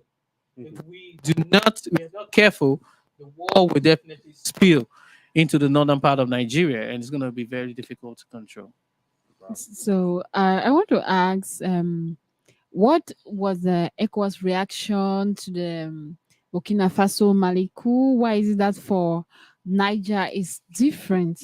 That's what everybody's saying. Like, why did you keep quiet when the same thing happened in Chad? It happened in Burkina Faso. No, there was no threat of a military action. Why Niger? And that's why they're asking, do you guys have a special interest in Niger apart from what we know? Yeah. We know Niger is rich in uranium. We know that. And it's important to make sure that this raw material, mineral resources, does not get into wrong hands because it is useful for so many things, you know. So we understand that. But there are resources all over Africa, you know. Chad has its resources, Burkina Faso has its resources. So why did you keep numb? Why didn't you you know, react immediately when things when it happened? So why Which interest do you have? Yeah. So now you have even the Nigerians have all already reached out to the Chadian military, the Burkina Faso military, and they are ready to align to make sure they push back the ECOMOG troops in case there's any aftermath of declaration of war. Going to be a little bloody there. Okay, so meantime, Nigeria has the highest number of soldiers in the ECOMOG force, right? Say that again? Nigeria has the highest number of soldiers. Yes, 70% of the ECOMOG forces. 77? 70%. 70%. Yes, yes, according to reports. Okay. Yeah. And does that cost Nigeria anything financially or something? Of course, it's going to cost them a lot. Okay. Nigeria military are overwhelmed at the moment, fighting Boko Haram's banditry and all that. And the unfortunate thing is this guy's underpaid, you know, so there's no motivation and all that to go for all this war. So it's just unnecessary. Nigeria is grappling one of the worst economic recession or the economic condition at the moment. So I think the government should focus on fixing Nigeria. Fixing Nigeria. They should make that a priority, or else fixing Nigeria. But as much as the government has to focus on fixing Nigeria, Nigeria is also glued in ECOWAS as a regional bloc. Nigeria has the option to move out of ECOWAS, but Nigeria is in it, and we also understand why Nigeria would want to take the giant of Africa. There's a big force. Giant of Africa, we cannot move. So you cannot eat your cake and have it. So they have to face it. Nigeria is a big force, of course, but like I said, you tackle your problem according to how it affects you. Smartly. You know, yeah. So you assess the problem, you assess this, you develop a solution, then you go at it. You know, you do when while doing that. Don't get me wrong, opinions are important, but at the end of the day, you have to assess this situation and think and pick the best decision for yourself, for your people, for your people. That's what we are expecting from President Tinubu. He's the president of Nigeria, number one. That's his number one role. Right. At the same time, he happens to be the chairman of ECOWAS, right? You need to take care of your people. The situation you're trying to fight in Niger, if you do not take care of the situation in your country, the same thing might happen to you. Hard problems come with hard solutions. So if it's going to affect Nigeria, is there a possibility of an ECOWAS chairman like Tinubu is to maybe resign, right? I don't know. It depends. It depends on Tinubu himself. It depends on the conscience. It depends if that problem is going to affect Nigeria. I just mentioned the northern part. It could spill over. If it's going to affect his country, then he can step down as ECOWAS chair. I think he could use his influence also. As a chairman, you have a huge influence. You know? Of course. So I think it will be one of his roles to pacify the members of the ECOWAS community and expatiate to them the reason why the military invasion is not the best approach right now. If that's what you believe. We are saying this because, as a matter of fact, they understand these things. Everybody knows the implication of military intervention. All of us know. But from what I see, because the French are not ready to let go their interest in Niger, they are just not ready. They've come out clearly. They're not just ready. But they don't own Niger. The Nigerians own Niger. But remember, if France loses Niger, France is going to be in blackout. You understand? And the French have come out clearly. So the way things are, there may be no turning back, and the military junta in Niger too is steadfast. So that's why I want President Tinubu to assess the situation. Right. There are interests. Then you have to look at this interest. Okay. The paramount interest is the interest of the Nigerians. Right. What is going to benefit Nigerians? If France wants war or want to impose a democratic government back in Niger by all means because of their own interest, who benefits from that? Is it the Nigerians or the French? So as the chairman of ECOWAS, apart from the fact that you are the president of Nigeria and Nigeria is your number one priority, yes, the economic community of West African states, the citizens of those countries, their responsibility to make sure that their welfare is taken care of, right? So, yeah. Well, this is going to be a very, very delicate situation because, like I said, there's apparently no headway because the military junta plus the leaders of Burkina Faso, Guinea, and Mali are determined to defend themselves. France is not ready to let go its interest in Niger. ECOWAS wants to do what it is meant to do. So at the end of the day, well, let's see how it goes. We'll come Very back. complex. Sure. Well, we'll come back to conclude this conversation when we would have listened to our next guest, who will not be live per se, but whom we talked to before this show. And that will be our human interest story for today's show.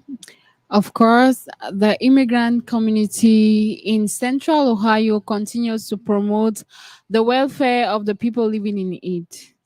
So, the nonprofit and Christian organizations are poised to make people's life better by way of providing physical and as well spiritual food through collaborative community outreach events. One of such events is the annual cookout organized by the Christ Church International in Columbus. This year, CCI worked in conjunction with Providence Foundation, a non-profit organization that caters for the needs of the less privileged. An impressively attended community cookout was the result of this partnership.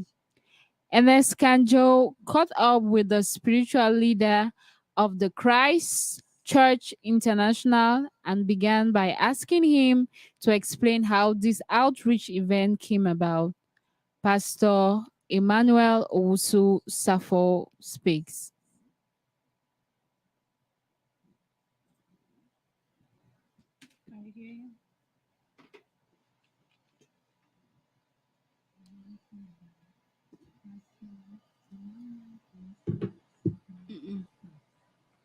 Is the mic off?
Video.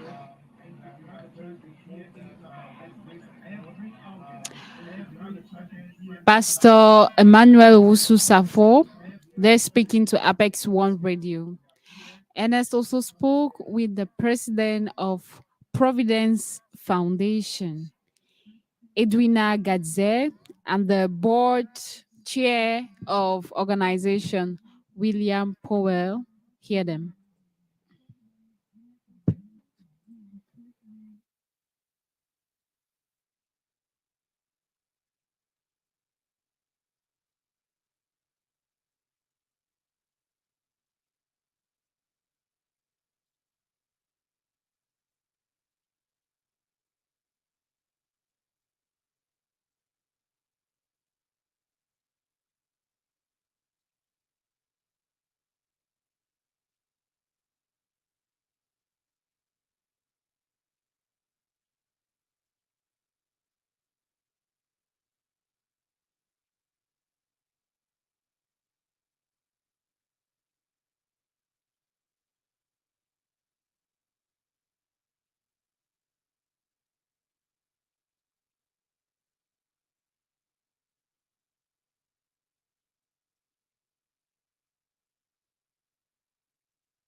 All right, so those were officials of the Providence Foundation, which is a non-profit organization which is partnering with the Christ Church International here in Columbus to provide services, social services to people living in the immigrant community. We will be back to that story subsequently here on Apex One Radio. We're about to run off this edition of African Fiesta.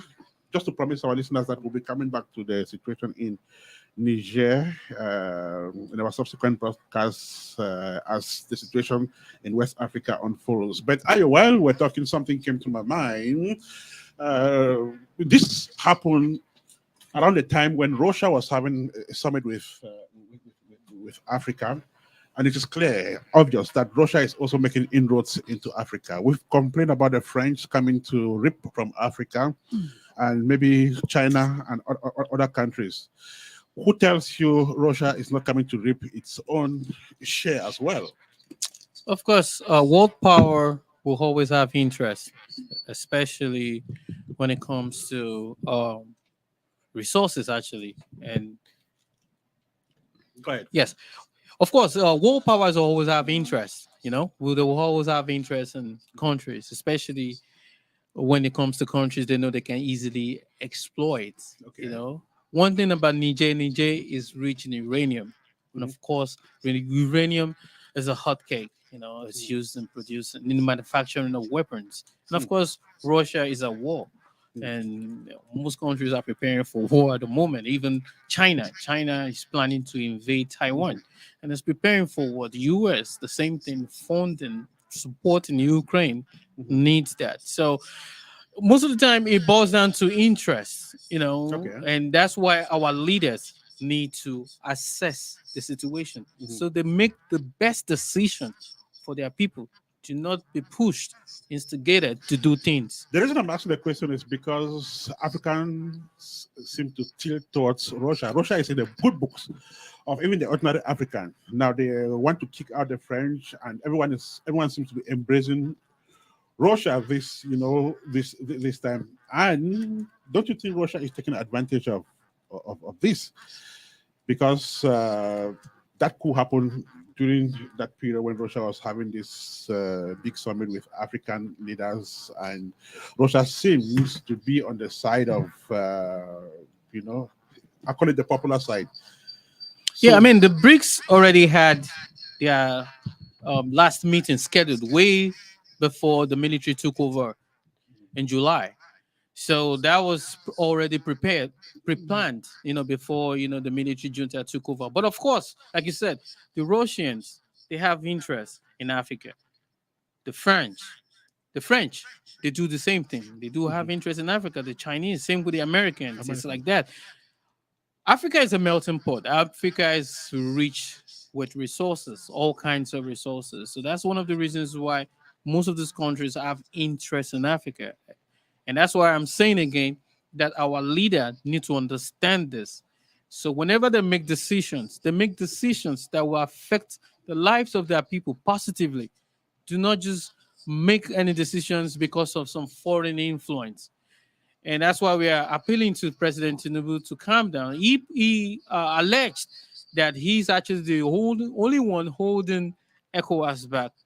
I'm not going to say that's true, and I'm not going to, debunk that. But we want him to continue to do that. We want him to continue to emphasize the importance of diplomatic approach, to understand that if anything happens in West Africa, it's going to be a major problem. And that's going to give him a bigger headache, because now you have to deal with the war, you have to deal with the humanitarian crisis, and now you have to deal with the financial crisis, in your own country. It's going to be disastrous. Nigeria right now is going through a bad economic situation right now. We need a miracle. And we believe, the majority of Nigerians, the supporters basically, believe in President Tinubu to turn things around. And now you're going to use the same money that we're supposed to use to revamp our economy. You want to put it on the wall. Of course, that's not smart. I don't think it's a smart decision at the moment. I think a diplomatic approach will be the best. Let us see what can happen, in the next couple of months. I know they need to send a STEM warning. This must not be encouraged by all means. But at the same time, we need to assess ourselves. The leaders, they need to assess democracy and see if it's something we really want to continue to practice. If we need to fix some things, we need democracy to work in Africa the way it works in the West. We need to do the same thing in Africa. And President Tinubu is exposed enough to understand this. He stayed in Chicago for a long period of time. He's been all everywhere, all over the world, in successful societies. He's dwelt in successful societies. So he should understand the importance of, going back home and fixing and, lifting your people out of poverty. The war is not going to solve any problem. It's going to actually add to the poverty rate of that region. This is still very complex because so when we talk about the diplomacy, so what would be the options now? Because ECOWAS has said that there is still time to reconsider and that they would prefer a diplomatic approach. Now the military junta says, okay, give us 3 years, let's transition this thing. That is also what they want, and it sounds diplomatic as well. Exactly. But now, if ECOWAS lets go, it means ECOWAS is saying that, okay, it can happen in the next country. Any democratically elected president can be kicked out. That's ECOWAS mindset, I should assume. The guys in Niger say this is the people's will. But now we are seeing these are two extremes. These are polarized viewpoints. And we're talking about diplomacy. What would be the diplomacy option? The only thing that can happen is that one side should give up their option. Yes, negotiations. When two elephants fight, the grass suffer. Okay. So both sides should understand that if they ever tend or ever go to war, the citizens will suffer, severely, the consequences. So I would say, yes, like you said, one is going to have to back down. One party is going to have to back down. But one thing I see in this scenario is there's a way forward. The military junta appointed a prime minister, it's a civilian, and they have planned that, hey, in the next 3 years, we're going to transition into a democratic dispensation. So which they should, if I were Tinubu, I'm going to request for the guidelines. How do you plan to do this?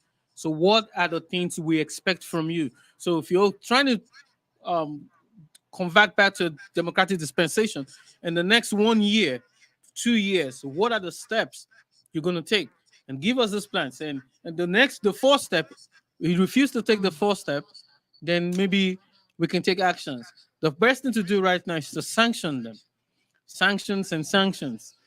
And while this is happening, Mali, Burkina Faso, Guinea, and the rest of Africa is educating the Niger that this is the time for you to kick out the French because it's a whole revolution. Yes. And I've said that the French have said that they are not going to let their interests go. We're talking about interest here. So at the end of the day, I'm not seeing any headway. If the African leaders see... Because what is going to happen for those 3 years is these guys are going to prepare the 3 years to continue without France, which is clear. As long as it benefits the people, what's wrong with that? Nobody determines what happens in France, So as long as, it's all about the will of the people. Mm-hmm. That's my opinion. That's my thing. As long as every step benefits, the Nigerians, that's it. Who cares about France? They should manage their country and stay right there. Do for them, right? For themselves. Yeah, let the Nigerians fix their country. But that's the sad part of it. Nobody cares about France, but France cares about Africa. And like I said, for the first time, they are coming out and saying it openly that they have interests in the resources, in just the mineral resources. It's not the interest is all about the mineral resource. So without Niger, France is going to have huge problems. Most of the mineral resources that they use is derived from Africa, from Niger, The and that's the only Niger- problem. It's so funny. The Niger itself is so poor, Yeah. wretchedly poor. Poor. And people come outside, pick their mineral resources, and And better develop their your own country. And these guys are Isn't that saying enough is something? enough.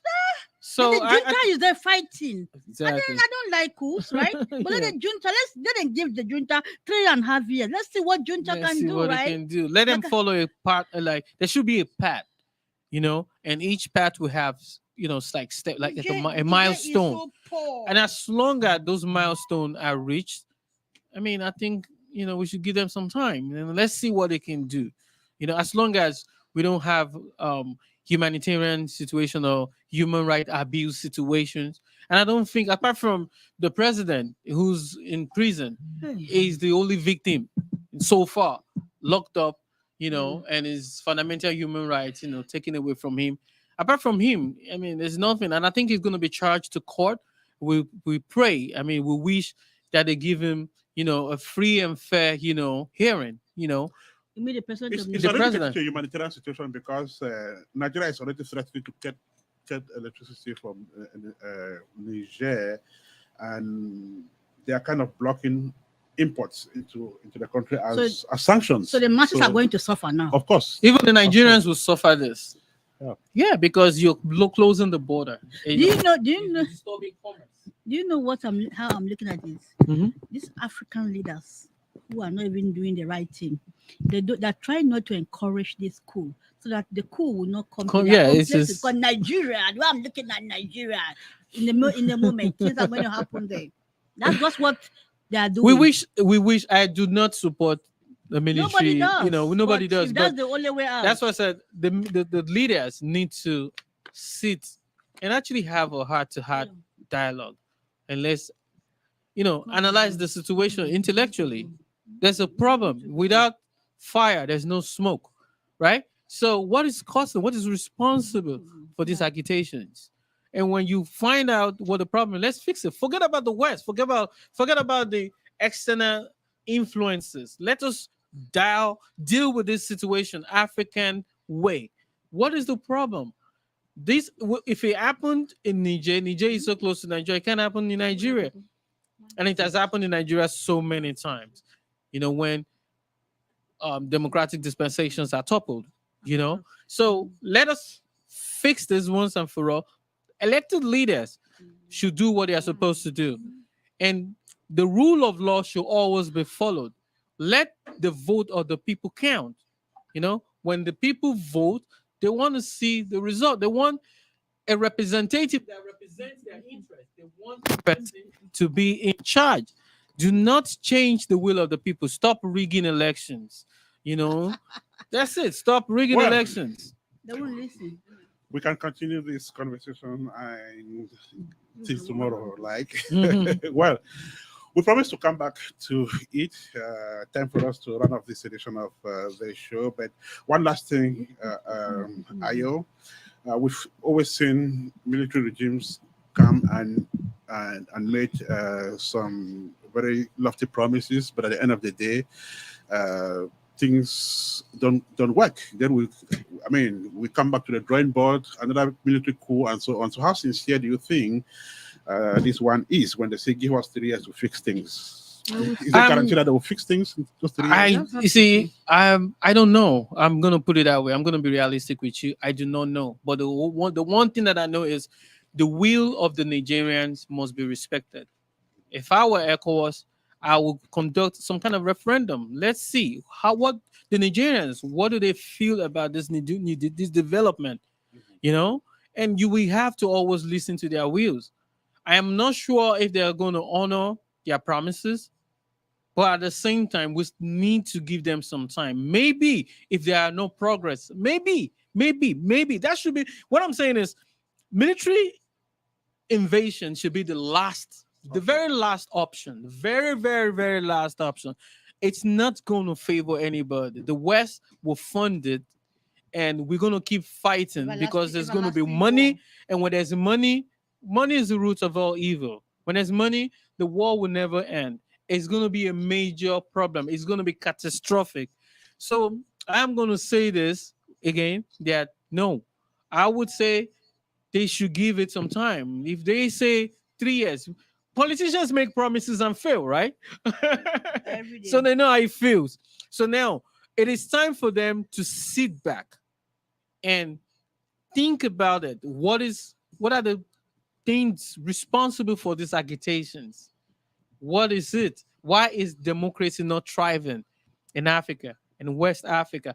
The day we fix that, then we will not have to deal with this I situation. can have the answer.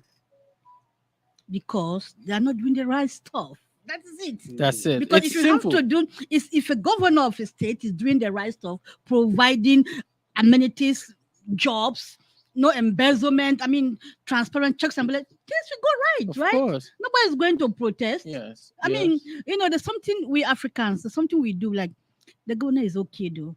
It's like if I have a good job, I have a good house, there's light. This I don't have to worry. You say make you enjoy, right? We say that, right? Make it job, at least me too the benefit. We say that, right? Yeah. But not you, just you, your friends, your family, and the masses. I went to Nigeria. I saw a young man. That boy was like 16 years. He was selling granules on his head, peanut on his head. And I sat there, was looking. How much is it going to sell a whole day for him to make To profit? make him living actually out of that. That Yeah. boy was over 16 years with peanuts on his head. The other one bonds. I mean, it's just crazy. Like I said earlier, we don't want the military junta, but if that's what has to be done, it has to be done to fix our fix that part of the world. continent. Maybe democracy is not for Africa. We should look for something else. What else do you think? Is it a maybe it's not for Africa? We've Look at tried all Cameroon. kind of system of governance. Like you said, that and fight can last the forever. democratic Cameroon has gov- been fighting for how many long now? Is it 3, 4, 5 Say years? that again. Look at Cameroon. Oh, They've okay. been fighting forever. The little Squamish fighting, right? For Yeah. about 5, 6, is it up to 5, 6 years? 6 years, right? You Cameroon, right? Yeah. How many yeah. years now? For The fights, the little fight, like Cameroon. about 7 years now. Okay. And it doesn't go away. When you start like that, it hardly goes away. It So, hardly like, goes as I concur what you're saying, they should not even start, because when it starts, it's not going to It's not end. gonna And end. it's going to flush over to Nigeria, right? Yes, even Ghana, neighboring countries. It's just West African countries. All neighboring countries are going to feel it. Economically, we're going to feel it because now with the sanctions, there's no commerce between Nigeria and Niger. Of course, it's going to affect the citizens of those. The cut of the power.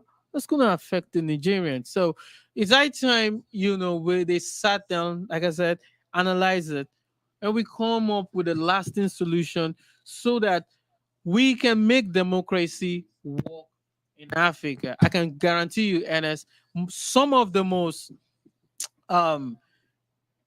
major infrastructures, monumental infrastructures we have in Nigeria today were put in place during the military Yes. regime. I am telling you this. Some moves, even the system, the structure itself, yes. So it's like democracy itself has been kind of wasteful. Of course, we want a government that represents the will of the people, but when the will of the people, as the opinion of the people, is not respected, then it becomes a problem. And that's what causes agitations, banditry, insurgency, tribal wars, stuff like that. These are things that are synonymous with Africa, and these things are easy fix if our leaders can come up with solutions And the careless. and have the will, the zeal to fix it, so that we can hand over a better society to the unborn generation. That's very the paramount. careless, they don't care. They don't care. Well, this conversation can go on and on and Yes. on. We'll have to leave it here for Come back now for another day and to perhaps come back dissect to it this, just for um, this. some particular other program. time. We're about to run off this 204th edition of African Fiesta, reaching you live from Apex One Radio. Looks like we're becoming a lot of people following us on Facebook. We just want to especially thank them. Yeah, we give special thanks to Teko Jonjo, CDJ May, Edwina Gadze. She was one of our guests today. Powell too, and Edwina Gadze too. So these are some few comments. Want to thank you guys so much for following since from the beginning. Thank you so much, and we keep on with the show. All right, so we're about to run off this edition of African Fiesta on Apex One Radio. So, Ayo, your last word, and I just want you to permit me to still express my pessimism, because when I look at it critically, I don't see a headway, because I understand how much French interest in Africa could mean to France, which means if they cut off the link, France may cease to exist, and France is not ready to cease to exist. Then, on the other hand, there is this young leaders in Africa who are bent and determined to restore that Pan-Africanism, and they say they are not letting anything lying down as well. So I see two extremes, polarized viewpoints. So at the end of the day, I don't know, but I'm pessimistic. You know, one thing I want to say is, if France want to do business with Niger, if you need resources, then come to them, do business the legit way. France does not own Niger.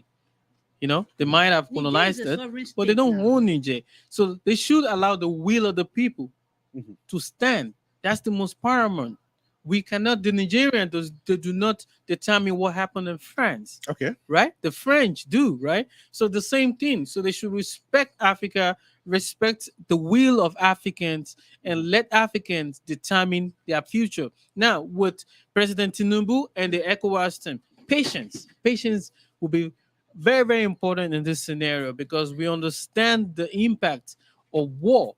When it starts, sometimes it's hard to end, and the long-lasting effect on a region already dealing with acute poverty. Oh my God, that's gonna be it's gonna destroy that region. It's gonna be a major problem. So patience, diplomacy, you know, that's what I'm preaching for. Patience, diplomacy. Gracie, your last word, then we go away. Like we said earlier, patience, diplomacy. Going to attack Niger is not going to be the solution. It's going to cause more problem to Africa. Please, let's do things right. All right. Patience and diplomacy. So, Shin, who did we have on the show today? So on the show today, we had the privilege to have Dr. Njang Epie, that is a member of the SECA group now, the SECA convention. We also had Ayo Aki Nuli. He talked and is still talking about the ECOWAS and the coup in Niger. Evan K.A. Takang, who interviewed by Titus Banyo. Mary Toure, this wonderful actress and producer who won an award at the Begin Film Festival. And finally, Eric Ngali Charles, a popular writer. He was on air today with us. Marcel Ajit produced the show for us today. We had studio collaboration from Emmanuel Peye and Okon Ekweyong. And in the studio for presentation, we were two of us. There was Shin. And of course, Ernest Kanjo. Thank you so much, Ayo, for coming. Thank you for having me, Ernest. Thanks for having me, Ernest. Thank you, Gracie. Thank you. It was a nice time. Okay, and from all of us, it's bye from this end. Have a fantastic weekend, Shin.